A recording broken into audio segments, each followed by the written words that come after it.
Hi Manidas and Manidis, welcome to Mukai Academy. TNTET and TNPSC எக்ஸாம்ஸ்க்கான maths classes பார்த்துட்டு இருக்கோம். இன்னைக்கு profit and லாஸ்ல part 6 பார்க்கலாம். இந்த சம்ஸ் எல்லாமே 8th ஸ்டாண்டர்ட் ஸ்கூல் புக்ஸ்ல இருந்து எடுத்த சம்ஸுங்க. ஓகே, கேள்வி எண் 48.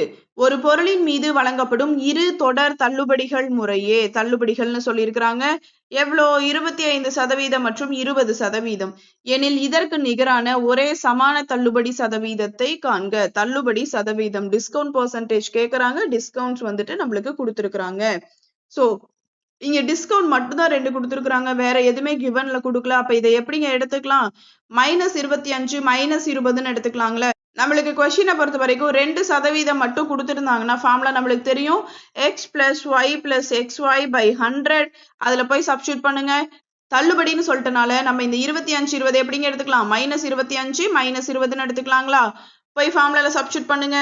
-25 -20 பிளஸ் -25 இன்டூ -20 பண்றப்ப மைனஸ் இன்டூ மைனஸ் பிளஸ் ஆயிருங்களா? அதனால +25 × 20 டிவைடட் பை 100. -25யும் -20யும் ஆட் பண்ணீங்கன்னா -45. தென் இதை கேன்சல் பண்ணீங்கன்னா ஓர் 20 20, இதை கேன்சல் பண்ணீங்கன்னா I20 100, ஓரஞ்சு 5, இதை கேன்சல் பண்ணீங்கன்னா I5 25. அப்போ -45 + 5 போட்டீங்க அப்படின்னா -40% அப்படின்னு கிடைக்குது. அப்ப தள்ளுபடி சதவீதம் எவ்வளவுங்க நம்மளுக்கு கிடைச்சிருக்குது? தள்ளுபடி சதவீதம் 40% கிடைச்சிருக்குது. அவ்வளவுதாங்க. ஏன் மேல நீங்க -40ன்னு போட்டிருக்கிறீங்க, தள்ளுபடி சதவீதத்துல வரப்போ எதுவுமே போடலன்னா மேல நான் தள்ளுபடின்னு எங்கேயுமே மென்ஷன் பண்ணாதனால -40 அப்படியே போட்டுக்கிறேங்க. இது தள்ளுபடி அப்படிங்கறனாலதான் நம்மளுக்கு அந்த மைனஸ் வந்திருக்கு. இது வந்து ஆன்சர்ல நம்ம போடணுங்கிற அவசியம் கிடையாது. அவ்வளவுதாங்க. அடுத்து கேள்வி எண் 49. வர்த்தகர் ஒருவர் ஒரு தண்ணீர் கொதிகலனை 11% லாபம் மற்றும் 18% சரக்கு மற்றும் சேவை வரியுடன் சேர்த்து 10,502 ரூபாய்க்கு விற்றார். தண்ணீர் கொதிகலனின் குறித்த விலை மற்றும் சரக்கு மற்றும் சேவை வரியை காண்க. குறித்த விலை என்னன்னு சொல்லணும், டாக்ஸ் எவ்வளோ, சரக்கு மற்றும் சேவை வரி என்னன்னு சொல்லணும். குறித்த விலை நம்மளுக்கு இங்க கொடுக்கல, ஸோ குறித்த விலை எக்ஸ்ன்னு வச்சுக்கலாங்க. தென் லாபம் அப்படிங்கிறது அந்த 100%தோட சேராது. மிச்சம் அந்த 18% மட்டும்தான் நம்மளுக்கு 100%தோட சேரும் நம்ம விற்கிறப்போ. குறித்த விலை கூட இந்த சரக்கு மற்றும் சேவை வரியை ஆட் பண்ணிக்கலாம். அப்போ x + 18x/100 = விற்ற விலை எவ்வளோங்க? 10,502 போடுங்க. x + 18x/100 போட்டீங்கன்னா 100x + 18x டிவைடட் பை 100ன்னு வருங்களா? 100x + 18 டிவைடட் பை 100ன்னு வரும். ஸோ இதை பண்ணுங்க. 100 + 18 118ன்னு வந்துடும். ஸோ அப்போ 118 டிவைடட் பை 100 = 10,502. இது அப்படியே அந்த சைடு போய் கேன்சல் பண்ணீங்கன்னா 118/100 அந்த சைடு போனச்சுன்னா எப்படிங்க போகும்? வகுத்தல்ல தலைகீழ போகுங்களா? அப்ப 100/118 அப்படின்னு போகுங்க. குறித்த விலை எவ்வளவுங்க கிடைக்குது? 8,900 அப்படின்னு கிடைக்கும். அடுத்து இந்த 18% சரக்கு மற்றும் சேவை வரி எவ்வளோன்னு தெரிஞ்சுக்கணும் இல்லைங்க. ஸோ அதுக்கு என்ன பண்ணலாம்? நம்மளுக்கு கிடைச்ச விற்ற விலை மைனஸ் குறித்த விலை பண்ணுங்க. 10,502ல இருந்து 8,900 கழிச்சிங்க அப்படின்னா 1,602 ரூபாய் கிடைக்கும். இதுதான் 18% சரக்கு மற்றும் சேவை வரி. அவ்வளோதாங்க. அடுத்து கேள்வி எண் 50. ஒரு குடும்ப உணவகம் ஒன்றுக்கு சென்று உணவுக்காக ரூபாய் 350 செலவிட்டு கூடுதலாக சரக்கு மற்றும் சேவை வரியாக 5% செலுத்தியது எனில் மத்திய மற்றும் மாநில சரக்கு மற்றும் சேவை வரியை கணக்கிடுக. என்னங்க சொல்றாங்க? ஒரு குடும்ப உணவகம், ஒரு ஃபேமிலி ரெஸ்டாரண்ட்டுக்கு ஒரு ஃபேமிலி போறாங்க, 350 ரூபாய்க்கு சாப்பிடுறாங்க. கூடுதலா என்ன பண்றாங்க? சரக்கு மற்றும் சேவை வரி 5% செலுத்துறாங்க. அப்ப மத்திய மற்றும் மாநில சரக்கு மற்றும் சேவை வரி, சென்ட்ரலுக்கும் ஸ்டேட்டுக்கும் எவ்வளவு சேவை வரி தனித்தனியா நம்ம செலுத்துவோம் அந்த 5%ல அப்படின்றது கேள்வி. அப்ப மத்திய சரக்கு மற்றும் சேவை வரியும் மாநில சரக்கு மற்றும் சேவை வரி ஒண்ணுங்களா? சென்ட்ரல் டாக்ஸும் ஸ்டேட் டாக்ஸும் வந்துட்டு ஈக்குவல் அப்படின்னு சொல்லியிருக்கிறாங்க. அப்ப என்னங்க பண்ணலாம்? அவங்க மொத்தமா எவ்வளவு செலவு பண்ணிருக்கிறாங்க? 350 ரூபாய். நம்ம இந்த சரக்கு மற்றும் சேவை வரிக்கு எவ்வளவு சொல்லியிருக்கிறாங்க? 5%. இந்த 5% அப்படிங்கிறது சென்ட்ரல் கவர்மெண்ட் டாக்ஸும் இருக்கு, ஸ்டேட் கவர்மெண்ட் டாக்ஸும் இருக்குது. இதை தனித்தனியா பிரிக்கணும். 2ஆ பிரிச்சோம்னா நாங்க ஒரு 5ல பாதி 2.5. அப்ப 350 × 2.5 டிவைடட் பை 100 அப்படின்னு வருங்களா? இதை கேன்சல் பண்ணோம்னா ஒரு 0க்கு இங்க ஒரு 0 கேன்சல் ஆயிரும்.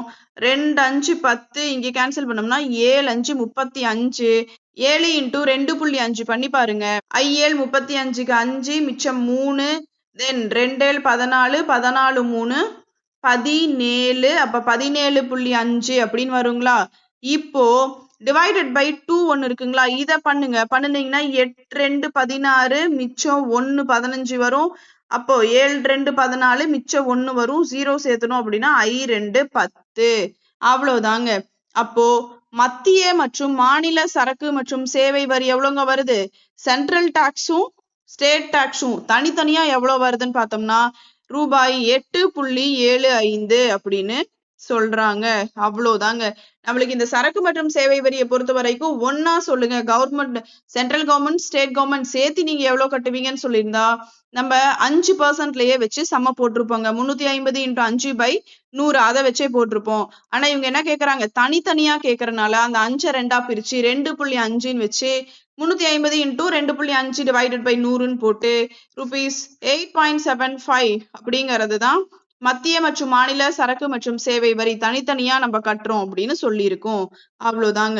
அடுத்து கேள்வி எண் 51. ஒரு மெத்தையின் குறித்த விலை ₹7,500.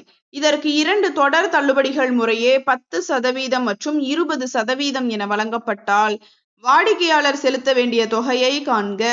குறித்த விலை மார்க்கெட் பிரைஸ் ₹7,500 சொல்லிட்டாங்க. இதுக்கு 2 தொடர் தள்ளுபடி கொடுக்குறாங்க, 10% ஒண்ணு 20% ஒண்ணு. அப்ப வாடிக்கையாளர் எவ்வளவு தொகை செலுத்தணும் அப்படின்னு சொல்லி கேக்குறாங்க.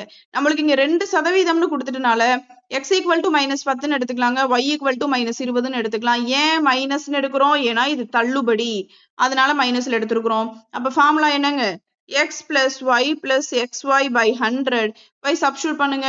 -10 -20 மைனஸ் இன்டூ மைனஸ் பிளஸ் ஆயிரும். அதனால +10 × 20 டிவைடட் பை 100 அப்படின்னு யூஸ் பண்றோம். இதை கேன்சல் பண்ணீங்கன்னா 2 0க்கு இங்க ஒரு 0 கேன்சல் ஆயிரும், இங்க ஒரு 0 கேன்சல் ஆயிரும்.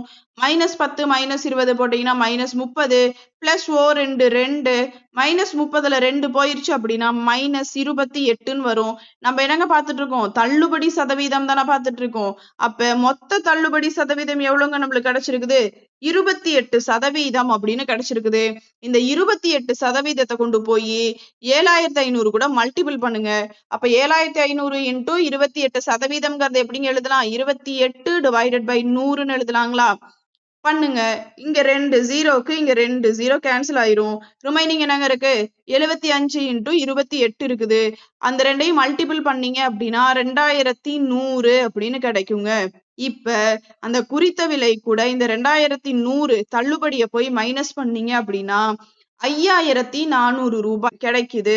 அப்ப வாடிக்கையாளர் செலுத்த வேண்டிய தொகை எவ்வளவுங்க, கஸ்டமர் செலுத்த வேண்டிய தொகை எவ்வளோ, ₹5,400. 2 தொடர் தள்ளுபடிகள் நடந்ததுக்கு அப்புறம். அவ்வளோதாங்க. அடுத்து கேள்வி எண் 52. ஒரு பொருளை 810க்கு விற்றால் கிடைத்த லாபமும் அதே பொருளை ₹530க்கு விற்றதால் ஏற்பட்ட நஷ்டமும் சமம்னு சொல்லியிருக்கிறாங்க. அந்த பொருளின் அடக்க விலையை காண்க. சோ என்னங்க பண்ணலாம், ஒரு பொருளை 810க்கு விற்றதால் கிடைத்த லாபம்னு சொல்லியிருக்கிறாங்களா. ஓகே, லாபம் கிடைச்சிருக்குன்னா மீனிங் என்னங்க, விற்ற விலை அதிகமா இருக்கும், காஸ்ட் பிரைஸ் கம்மியா இருக்கும். அப்ப போடுங்க, ப்ராஃபிட் இஸ் ஈக்குவல் டு 810 விற்ற விலை மைனஸ் காஸ்ட் பிரைஸ் தெரியாது வச்சுக்கலாம். அடுத்து லாஸ் பாத்தீங்கன்னா லாஸ் எப்படிங்க இருக்கும், காஸ்ட் பிரைஸ் அதிகமா இருக்கும், செல்லிங் பிரைஸ் குறைவா இருக்கும். So loss equal to cost price minus selling price எவ்வளோ, ₹530. இப்போ ப்ராஃபிட்டும் லாஸும் சமம்னு சொல்லியிருக்கிறாங்களாங்க. அதனால இந்த 2 ஈக்குவேஷனையும் போயிட்டு இதை 1ன்னு வச்சுக்கோங்க, இதை 2ன்னு வச்சுக்கோங்க, ரெண்டையும் கொண்டு போயிட்டு ஈக்குவல் பண்ணுங்க. 810 மைனஸ் சிபி, சிபினா cost price, equal to CP cost price minus 530 பண்ணுங்க. இந்த மைனஸ் சிபி அந்த சைடு கொண்டு போனீங்கன்னா பிளஸ் சிபின்னு ஆயிரும். அப்ப 2CP = 810 + 530 அப்படின்னு மாறுங்களா. இந்த ரெண்டையும் கூட்டினீங்கன்னா 0க்கு 0 3 1 4 5 8 13. அப்ப 2CP = 1340. CP cost price = 1340 divided by 2ன்னு போடுவோம். கேன்சல் பண்ணீங்கன்னா O 2 2, இதை கேன்சல் பண்ணீங்கன்னா 6 2 12 மிச்சம் 1 7 2 14 0க்கு 0. அப்ப காஸ்ட் பிரைஸ் எவ்வளவுங்க கிடைக்குது, ₹670 அப்படின்னு சொல்றாங்க.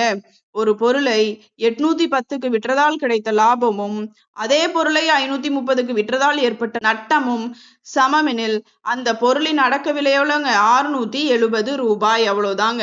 அடுத்து கேள்வி எண் 53. 10 அளவுகோல்களின் விற்ற விலையானது 15 அளவுகோல்களின் அடக்க விலைக்கு சமம் எனில் லாப சதவீதத்தை காண்கன்னு சொல்லியிருக்கிறாங்க.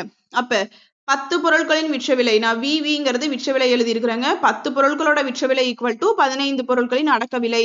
ஸோ இதுல அடக்க விலை இந்த சைடு கொண்டு வந்தோம்னா டிவிஷன்ல வந்துரும். அப்ப விற்ற விலை பை அடக்க விலை ஈக்குவல் டு 15 டிவைடட் பை 10 அப்படின்னு சொல்றோம். இப்போ விற்ற விலை எவ்வளோங்க? 15. அடக்க விலை எவ்வளவுங்க? 10. எதுங்க அதிகமா இருக்கு? விற்ற விலை தான் அதிகமா இருக்கு. அப்ப இங்க கண்டிப்பா என்னங்க நடக்குது? லாபம் தான் நடக்குது. அப்ப லாபம் எவ்வளவுன்னு கண்டுபிடிங்க. விற்ற விலையில இருந்து அடக்க விலையை மைனஸ் பண்ணுங்க. 15 மைனஸ் 10 5. 5ங்கிறது லாபம்னு கிடைச்சிருக்குது. இப்ப லாப சதவீதம் நம்ம கண்டுபிடிக்கணும். லாப சதவீதம் ஈக்குவல் டு ஃபார்முலா என்னங்க? லாபம் பை அடக்க விலை இன்டு 100 அப்படிங்கிறது ஃபார்முலா. லாபம் எவ்வளவுங்க கிடைச்சிருக்குது? 5. அடக்க விலை எவ்வளவுங்க? நம்ம இங்க கண்டுபிடிச்சிருக்கோம் பாருங்க 10. ஸோ 5 பை 10 இன்டு 100 கேன்சல் பண்ணுங்க. ஓரஞ்சு 5 2 5 10. தென் ஓரண்டு 2 I2 10 0க்கு 0. அப்ப லாப சதவீதம் எவ்வளவுங்க கிடைச்சிருக்குது? 50% அப்படிங்கிறது தான் லாப சதவீதம். ஓகேங்களா? அவ்வளோதாங்க. தென் அடுத்து கேள்வி எண் 54. 2 பொருட்கள் ரூபாய் 15 வீதம் என சில பொருட்கள் வாங்கப்பட்டு அவை 3 பொருட்கள் 25 வீதம் என விற்கப்பட்டால் லாப சதவீதத்தை காண்க. ஸோ என்னங்க சொல்றாங்க? 2 பொருளோட அடக்க விலை வந்து 15 ரூபாய். அப்ப 2 into cost price equal to 15 ரூபாய். அப்ப cost price equal to 15 by 2. இதை கேன்சல் பண்ணோம்னா நம்மளுக்கு டெசிமல்ல வருங்க. ஸோ அதனால கேன்சல் பண்ண வேண்டாம், அப்படியே வச்சுக்கலாம். அடுத்து 3 பொருளோட செல்லிங் பிரைஸ் ஈக்குவல் டு 25 ரூபாய். தென் செல்லிங் பிரைஸ் ஈக்குவல் டு 3 அந்த சைடு போச்சுன்னா டிவிஷன்ல போயிடும். அப்ப செல்லிங் பிரைஸ் வந்து 25 டிவைடட் பை 3. நம்ம இதுல லாபம் எப்படிங்க கண்டுபிடிக்கணும்? லாபம் ஈக்குவல் டு விற்ற விலை மைனஸ் அடக்க விலை. விற்ற விலை எவ்வளோ? 25 பை 3. அடக்க விலை காஸ்ட் பிரைஸ் எவ்வளோ? 15 பை 2. கிராஸ் மல்டிப்ளிகேஷன் பண்ணுங்க பார்க்கலாம். 25 இன்டூ 2 போட்டீங்கன்னா 50 மைனஸ் 15 இன்டூ 3 போட்டீங்கன்னா 45 டிவைடட் பை 2 6. 50ல 45 போயிருச்சுன்னா மிச்சம் எவ்வளோங்க கிடைக்கும்? 5 டிவைடட் பை 6க்கு 6. அப்ப லாபம் நம்மளுக்கு எவ்வளோங்க கிடைச்சிருக்குது? 5 பை 6ன்னு கிடைச்சிருக்குது. அடுத்து என்னங்க பண்ணணும்? லாப சதவீதம் கண்டுபிடிக்கணும். கண்டுபிடிங்க. லாப சதவீதம் ஈக்குவல் டு லாபம் பை அடக்க விலை into 100. Profit percentage equal to profit by cost price into 100. So போடுங்க. லாபம் வந்து 5 பை 6 பை அடக்க விலை வந்து 15 பை 2 இன்டூ 100 அப்படின்னு வரும். இப்போ இதை கேன்சல் பண்ணீங்கன்னா என்னங்க ஆகும்? இந்த 5 பை 6 அப்படியே இருக்கும். இந்த 2 பை 15 தலைகீழ வரும். இன்டூ ஒரு 100 இருக்குங்களா? கேன்சல் பண்ணுங்க. 3 5 ஓரஞ்சு 5 ஓரண்டு 2 2 6. தென் இங்க 3 9. அப்ப 100 பை 9 அப்படின்னு வருங்களா? எல்லாத்தையும் நம்ம கேன்சல் பண்ணணும்னா எப்படிங்க கேன்சல் பண்ணலாம்? ஓர் 9 9 ஓர் 9 9 மிச்சம் 1 இருக்கும். மறுபடியும் ஓர் 9 9 மிச்சம் 1 இருக்கும். அப்போ 1 பை 9. அப்ப லாப சதவீதம் எவ்வளோங்க சொல்லலாம்? 11 1 பை 9 சதவீதம் அப்படின்னு சொல்லலாங்களா? அவ்வளோதான். கேள்வி எண் 55. 16% தள்ளுபடியில் ரூபாய் 210க்கு வாங்கப்பட்ட ஒரு தொப்பியின் குறித்த விலை என்ன அப்படின்னு கேக்குறாங்க. என்ன கொடுத்துருக்காங்கன்னு பாருங்க. தள்ளுபடி சதவீதம் கொடுத்துட்டாங்க, வாங்கப்பட்ட விலை கொடுத்துட்டாங்க, குறித்த விலை என்ன அப்படின்னு கேக்குறாங்க. தள்ளுபடி equal to 100 minus discount percentage divided by 100 into marked பிரைஸ்ன்னு சொல்லலாங்க. அப்ப 100 மைனஸ் டிஸ்கவுண்ட் பர்சன்டேஜ் எவ்வளோ? 16 டிவைடட் பை 100க்கு 100 இன்டூ மார்க்டு பிரைஸ் வந்துருங்களா? அப்ப தள்ளுபடி 100ல 16 போயிருச்சுன்னா மிச்சம் 84 divided by 100 into marked price. இதை வகுத்து போட்டீங்கன்னா என்னங்க கிடைக்கும்? ஸோ தள்ளுபடி equal to 84 by 100 into marked பிரைஸ்ன்னு கிடைக்குதுங்களா? இந்த மார்க்டு பிரைஸ் அப்படியே வச்சுக்கோங்க. இந்த 84 பை 100 அப்படியே இந்த சைடு கொண்டு வந்துருங்க. அப்ப 100 பை 84ன்னு ஆகுங்களா? வாங்கப்பட்ட விலை எவ்வளவுங்க சொல்லியிருக்கிறாங்க? ரூபாய் 210ன்னு சொல்லியிருக்கிறாங்களா? அப்ப 210 மல்டிபிள் பண்ணிக்கோங்க. 210 இன்டூ 100 பை 84. இதை கேன்சல் பண்ணீங்க அப்படின்னா 4 2 8 2 2 4. இதை கேன்சல் பண்ணீங்கன்னா 52 வருங்க. மறுபடியும் இதை கேன்சல் பண்ணீங்க அப்படின்னா 2 2 4 ஓரண்டு 2. இதை கேன்சல் பண்ணீங்கன்னா 25. ஓர் 21 21 பைத் 21 210. அப்ப 10 இன்டூ 25க்கு 250. அப்ப மார்க்டு பிரைஸ் வந்து எவ்வளவுங்க கிடைச்சிருக்குது? மார்க்டு பிரைஸ் வந்துட்டு 250 ரூபாய் கிடைச்சிருக்கு. அடுத்து கேள்வி எண் 56. ஒரு பழ வியாபாரி ரூபாய் 200க்கு பழங்களை விற்று ரூபாய் 40 லாபமாக பெறுகிறார். அவரின் லாப சதவீதம் என்ன? ரூ. 200க்கு பழத்தை வித்து ரூ. 40 லாபமா பெறாருங்க. லாப சதவீதம் என்னன்னு கேட்டிருக்கிறாங்க. சோ லாப சதவீதம் நம்மளுக்கு ஃபார்முலா தெரியும். லாபம் பை அடக்க விலை இன்டு 100. இப்ப முதல்ல லாபம் கண்டுபிடிக்கலாங்களா? இதுல லாபம் எவ்வளவுங்க? ரூ. 40 கொஸ்டின்லயே கொடுத்துட்டாங்க. சோ 40 போட்டுக்கோங்க. இதுல அடக்க விலை எவ்வளவுங்க? அவர் ரூ. 200க்கு விக்கிறனால அவருக்கு என்ன கிடைக்குது? லாபம் ரூ. 40 கிடைச்சிருக்குது. அப்ப அந்த 200ல இருந்து 40 மைனஸ் பண்ணீங்கன்னா 200ல இருந்து 40 மைனஸ் பண்ணீங்கன்னா தான் நம்மளுக்கு அடக்க விலை கிடைக்கும். அப்ப 200 மைனஸ் 40 160. அப்ப 40/160 இன்டு 100ன்னு வருங்களா? இப்ப கேன்சல் பண்ணுங்க. ஒரு 40 40 4 40 160 வரும். ஒரு நாள் 4 2 நாள் 8 மிச்சம் 2 ஐ நாள் 20. அப்ப லாப சதவீதம் எவ்வளவுங்க கிடைச்சிருக்குது? 25% அப்படின்னு கிடைச்சிருக்குது. இன்கேஸ் உங்களுக்கு ஃபார்முலா தெரியல அப்படின்ற பட்சத்துல இப்படி பண்ணி பாருங்க. 100%ங்கிறது நம்மளுக்கு ரூ. 160. ஏன்னா மிச்சம் இருக்கிற ரூ. 40 என்ன லாபம். அப்ப 10%னா 16. அதே 20%னா 2 × 16 32. நம்மளுக்கு மொத்தமா எவ்வளவுங்க வேணும்? 25%. அப்போ இன்னொரு 5% போட்டீங்கன்னா 16ல பாதி 8. இப்ப கூட்டுங்க 32 8 40. அப்ப 25%ங்கிறது தான் ரூ. 40. லாப சதவீதம் 25%. இப்படியும் போடலாங்க. அவ்வளவுதாங்க. இது எல்லாமே 8th ஸ்டாண்டர்ட் ஸ்கூல் புக்ஸ்ல இருந்து எடுத்துட்டு வந்த சம்ஸ் தாங்க. சம்ஸ் பெருசா இருக்கு, இது எப்படி மேம் போட்டு பாக்குறதுன்னு யோசிக்காதீங்க. எதையுமே நம்ம தொடர்ந்து பண்ண இதெல்லாம் நம்மளுக்கு ஒரு விஷயமே இல்லைன்னு ஆயிரும். Must profit and loss percentages பொறுத்த வரைக்கும் ஃபார்முலாஸ் படிச்சு வைங்க. ஃபார்முலாஸ் படிச்சு வச்சீங்கன்னாவே உங்களுக்கு இதெல்லாம் ரொம்ப ஈஸியா இருக்குங்க. ஓகே, இந்த கிளாஸ்ல உங்களுக்கு ஏதாவது டவுட்ஸ் இருந்தா கமெண்ட்ல சொல்லுங்க, எக்ஸ்பிளைன் பண்றேன். இந்த வீடியோ உங்களுக்கு யூஸ்ஃபுல்லா இருந்தா ஒரு லைக் அண்ட் சப்ஸ்கிரைப் பண்ணுங்க. உங்க நண்பர்களும் டிஎன்பிஎஸ்சி அண்ட் டெட் எக்ஸாமுக்கு படிச்சுட்டு இருந்தா அவங்களுக்கும் இந்த வீடியோவை ஷேர் பண்ணி விடுங்க. முகை அகாடமிக்கு சப்போர்ட் பண்ணுங்க. தேங்க்யூ.